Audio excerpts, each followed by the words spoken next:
Hello, everyone. Thanks for joining me. We're going to be watching episode 2 of Zophar's Underworld, my internet streaming emulation show from the late 90s. In this episode, we actually had our very first guest, Julie Kira Lucas, one of our community members at the time, and we go over all kinds of current emulation events at the time. We talk a little bit about ZSNES. Unfortunately, I did learn that years later, Julie did pass away, so this episode is dedicated to her memory. I hope you enjoy this video. Consider a like and a comment if you do, and subscribing to the channel as well really helps out a lot. Have fun.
All right. Hey, everyone. Brad Levikoff here and his partner, Julie Kira Lucas. We have a great show planned for everyone this week. The last show that we did, Zophar's Underworld Volume 1, we weren't very prepared. It was just me, and I was speaking from my head.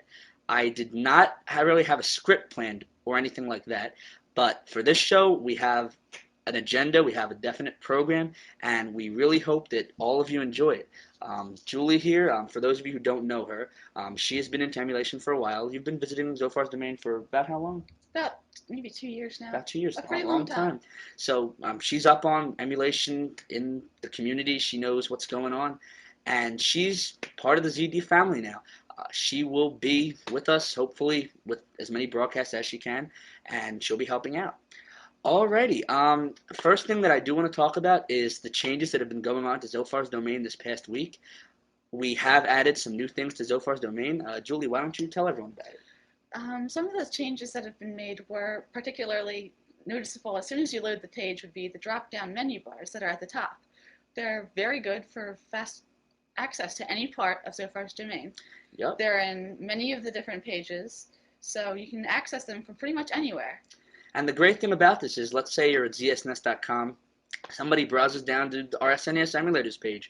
They don't have to sit there and type in Zophar.net. All the menu bars are right up top. You can just pull one down, go to our hosted sites, go to the message boards. Everything is there right for your choosing. We do feel that people do like this idea. I have been getting lots of emails, and although some of you have been, not too happy that we did move the menu bar over to the right, we want to be different. I mean, we don't want to be like every other emulation site. Where the bars are on the left and all the news is on the right. Exactly. We strive to be different. When I started Zophar's domain a few years ago, I tried to break away from the current sites that you saw. It definitely had the Game Gear image map, and it had your little Super Nintendo and Nintendo spinning around. It was different. I mean, people liked the idea. So we want to try to be different. And although the first few weeks you'll all be used to it being on the left, we feel you'll all get used to it. And the feedback I've been getting for the most part is positive. So I mean, we're happy. We're very happy about that. Now, another new addition to Zophar's domain that started on Believe Day was our newsletter, the Zophar's domain newsletter. It's maintained by a woman called Lycia. Her real name is Stacy, and she's been working on the newsletters for the past few weeks. In fact, the second edition of Zophar's domain newsletter just came out. We have quizzes and puzzles on this newsletter, which are pretty tough. Some wonderful puzzles there about white stickers on people's heads and counterfeit coins that are damn near impossible to figure Oh, out. so don't feel too bad because I mean I couldn't figure them out myself. Um, It took us she a long time to figure out that one Lolo level. Yeah, the low level. Uh, yeah, but oh, speaking of Lolo, there is a new Nintendo emulator that will be coming out soon by TNSE 1999. For those of you who didn't get to catch his interview, you can check out the Zophar's Domain newsletter at www.zophar.net/newsletter. Lycia did interview him, and he discussed some of the new things for his emulator. It's going to be called Nesten, and it's for Windows 95. Currently, he's implementing a lot of mapper support. Right now, it supports a bunch of them, but not all of them, because Nintendo. I mean, the Nintendo system was very tough to emulate. Nintendo itself wasn't, but all the different mappers that you have to emulate. I mean, it's no easy task. Virtually every cart had a different mapper in them. I believe there were over 60 mappers, and every one of them is different. And Yep, to enable support for all of them, it takes a lot of time, a lot of skill. exactly. There were a lot of unknown Japanese mappers. I believe they're already up to 60 something. A lot of them are still unknown. There were a handful of the United States mappers. It's just incredible how many there are. If somebody were to code an emulator and just emulate the Nintendo, it would probably run about 3% of games.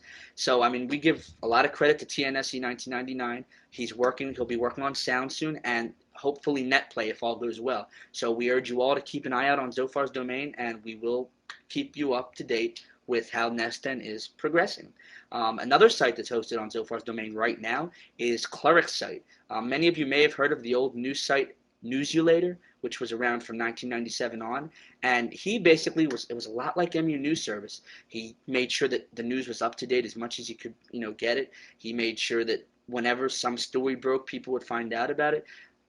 You went to Newsulator at one time. It was a didn't very good site. I liked it. It was very useful. Informative. Exactly. So although Cleric's page right now, it's no longer called Newsulator, it's called Cleric's Emulation page. It does have, really nice things to it. One of the nice additions is he has a whole list of links to different emulators, like Z26. He'd have Z26 emulates Atari 2600, and the homepage link. It's very useful if you don't know where an emulator is. It's a good reference. If you're looking to download things, it's a good starting point. Yep. Now, another nice thing that is on Zophar's Domain now is Super Jukebox. As some of you know, it is hosted by Zophar's Domain. You can go to it by going to www.zophar.net/hosted/super_jukebox. Hopefully, the URL will not be as long in the future. We're working on getting the subdomain, but we're all lazy. Don't let the amount of typing deter you. It's a great program. It's a great program. It runs SPCs, as we did speak about SPCs last week on the first episode of Zophar's Underworld. They're similar to NSFs, which we also discussed, but it actually contains the sample data inside of it. Much like a mod file or an IT or S3M. It contains the data for the instrument itself as well as the song data. It's a very good way to compress the data. It's incredibly good quality. It's a very good format. It definitely is, and it's a lot better than downloading 5 meg MP3 files. I mean, you sit there, you download 64K of SPC, you're all set to go. And you can use any SPC player you want. Of course, we recommend ZDSPC, which is coded by Nitro, Zophar's Domain, and you can go to that by going to the URL zdspc.zophar.net. Great program. We feel that you will like it. It uses 2 engines right now, one of which is the ZSNES engine, and the other is the SNES 9X engine. ZSNES engine is faster, but the SNES 9X engine is of better quality. So we do recommend you try both of those engines. Thanks to both the emulator teams for coding these engines, and give them both a try because it's a very good player. Now, another thing that we definitely want to talk about is the new Voodoo chips. 3DFX did announce the unveiling of the Voodoo 4 and the Voodoo 5 this past week. It's not exactly emulation-related news, but it is great. They announced the Voodoo 4 and the Voodoo 5. The Voodoo 4 and the Voodoo 5 both have 32-bit color rendering. In fact, I mean, if you've heard what 3DFX used to say, right? Well, they used to say that, 32-bit color isn't that great. You don't really need it because we've got 22-bit emulation of 16-bit graphics with dithering and whatever. But it was understandable at the time because their opponent, NVIDIA, was, trying to take over. They came really close. In fact, a lot of people right now ask the question, should I get a Riva TNT2 or should I get a Voodoo 3? But they did manage to pull through. They and did made some manage. wonderful cards, and hopefully these will be just as great as the Yep. others. Because I've always felt I just feel speed is more important than graphics quality because of the fact that 16-bit color isn't bad, and the sacrifice of speed up to current Voodoo chips would just be too much for the quality. But the new Voodoo chips, the 4 and 5, are just so fast. In fact, the fastest one, the Voodoo 5 6000 AGP, which can do over a gig and a half Texels, I mean, it's just incredible how fast it is, and it has 128 megs of video RAM, 32-bit color rendering. Of course, it also costs about $600, so we recommend you stick with the Voodoo. It's an interesting sacrifice of money for speed. Yep. If you've got some money to If you got some money to drop in the bucket there, take a gander at the Voodoo 5 6000. They will be out in March of 2000, according to the 3DFX website, and you can check them out at www.3dfx.com. And again, I have a Voodoo 3000. She has tried out the Voodoos, and even though she only has, a Pentium 200, the RAM's okay, but it's a slow computer, and the Voodoo card has really made a big difference. I used to only be able to play Quake at oh god, I don't know, 10 FPS, and now I can run it full screen, 1024 by 768, I remember 32 bits per plane or whatever. Even I though it doesn't remember really support it. trying to run Quake 1 on a Cyrix 166 with no special video card. I got about 14 frames a second in 320 by 200. That's not bad. Well, it wasn't very fun though. The frame rate in that was worse than the frame rate in this video. I mean, the joy of Cyrix, as I tell you. Okay. Now we're going to take a little break. We're going to play for you an NSF. I'm sure that all of you have heard this NES tune. It's from Batman. It is the first level in it. So we hope you enjoy this NSF, and we'll be right back at you in a few minutes, and we'll see you soon.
Okay, we are back at you. Zophar's Underworld Volume 1. That song you just heard, which was from Batman, you can get lots of NSFs like that and more from our NSF archive at www.zophar.net/NSF. And for the SPCs, you want them? www.zophar.net/ZSNES/SPC. Definitely, I would check them out. They have archives of all songs from Super Mario World to ActRaiser to Legend of Zelda, Just all the classics and all then classics and then some. some. Yep. Wonderful music, wonderful Exactly. riffs. Okay. Now, a new emulator that was recently released was MUDX, which is a multiple arcade emulator. It runs Pac-Man and Miss Pac-Man, and it beefs up the sound and so forth. It's not exactly MAME. You're not going to be having an emulator that runs 1,100 games and your kitchen sink, but it's a good emulator. We do like to encourage new emulation authors and emulators that people do download and give them a try. If you want to give MUDX a try, you can get it at www.zophar.net/marcade.html. And Julie, you have tried out MUDX, and what do you think of it? Have I? Well, for those of you who haven't tried it out, I have tried it. Julie has not, but I have tried it, and I do recommend that you I've give it. seen him play it. It's a very good emulator. Give it a look. Give it a look, definitely. Now, one of the big things that has happened this week, about a week ago or so, was the release of ZSNES 0.985. This newest version of ZSNES has, all the regular bug fixes and so forth, but two really nice things that it has. One was the sound. The sound is just incredible.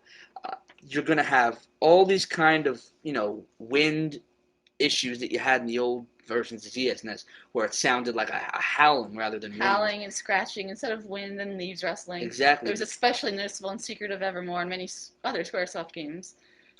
It's almost totally gone now. I haven't heard it in any games. I have talked to ZS Knight about it. He has, let me know that he's pretty pleased with it. It's not perfect yet, but by the time we're up to ZSNES 1.0, we should have it perfect. I mean, it sounds okay to me. I haven't heard any problems. You listen to Chrono Trigger, Final Fantasy 3, a lot of those Squaresoft games where that problem, came up in. I just don't see those problems anymore. It's the wind sounds like wind, the rustling sounds like rustling. Lavos doesn't sound like a baby crying. I mean, it's just great. And another thing that was new in ZSNES, the triple buffering. Triple buffering. It's funny that we actually talk about this on the same day as we were talking about the Voodoo cards, because triple buffering is a good way to increase your video performance. Unfortunately, it does cost a bit in the area of losing VRAM because it needs a lot of space in the memory. Yep. But it's very smooth. It's a wonderful option if you've got the computing power for it, which I don't. VSync, you'd notice you'd lose a lot of frames when you sync to the refresh rate, but you're not going to have that shearing with triple buffering, and it's faster. I mean, by now, everyone should have a nice fair amount of VRAM, so if you do, give it a try, enable triple buffering. If you don't like it, the worst that happens is you just uncheck it. ZSNES also had some SA1 bug fixes, and I just give it a try. If you haven't tried it yet, you have to. www.zsnes.com, or you can get it at the official Zophar's domain ZSNES mirror at www.zophar.net/ZSNES. So again, give ZSNES a try. One of the greatest SNS emulators of all time. One of my favorites. It's fast. It's got wonderful display. It's got a great GUI. It's a wonderful program. It's just great. And again, a reminder to all of you about Neston. You you just have to come to ZD when that's released, because I feel it's a really good emulator, and it has a lot of potential, especially that NetPlay support that it hopefully will be getting. It should definitely cause a lot of interest again in Nintendo emulation. So come to ZD when we have that site hosted, and we will announce it, of course, in the news, as we always do. Okay, now we're coming to the close of our show. I would like to talk about viewer feedback. I have been checking my email. I just checked it today after a week's vacation, but I am back now. 223? Oh, it's 223 emails or something like that. It's just amazing. I'm just so happy that everyone, gives us feedback, lets us know what we think, what you think about our video show, our pages, things we do, the sidebar moving to the right, just good or bad. We like to hear from you. Now, we are planning two very special things, possibly, to come in the future of Zophar's Underworld. We were thinking about possibly adding interviews with people who are prominent in the emulation scene. We were also thinking of adding call-ins, where you, the viewers, can call in and say whatever you want to us, and we can address some particular topics that you care to talk about. Yep, we have been thinking about going live. Now, whether it's calling in emailing me a question or just messaging me on IRC or what have you. We have been thinking about going live. The first few shows, we are definitely going to keep doing them taped. Until we get the feel for until, it. Yeah, until we get the feel but for it. this is a wonderful opportunity, Yep. the net show here, and to interact with all of you, exactly. And we don't get paid to do this. I don't thank, but you know, we're not paid to say any of this or to do this video show. We're doing this again because of all of you. We want to help everyone out. We want you to know about, the upcoming things in the emulation community. We want to let you know how we're feeling, let you know about new video cards, just anything that pops up in the news that's mostly emulation related. And we will deviate off, topic now and then. But we do want to hear from all of you. Definitely want to hear from you. Email address is zophar@voicenet.com. Don't forget it. And just let us know what you thought of this video show. And hopefully next video show I won't say or basically as much. I don't think I said it that much this show. no, you didn't do that much. We've had a bit of practice this time. She'll make sure I stop saying them though. Not smack you in the back of the head. But yeah, definitely guys, give all that stuff a try that we mentioned. Keep your SPC and NSF contributions. Keep emailing us saves from the Save Game Archives. Keep emailing us emulator submissions because you guys are what makes ZD possible. And thank you for visiting. Thanks for tuning in. And we'll see you next time. Alrighty. All right. And Bye. we're going to close with another NSF that hopefully you have all heard. If not, you should know what it is. It's DuckTales. I like this one. Alrighty. Bye-bye, everyone. Bye.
Hey, do me a favor.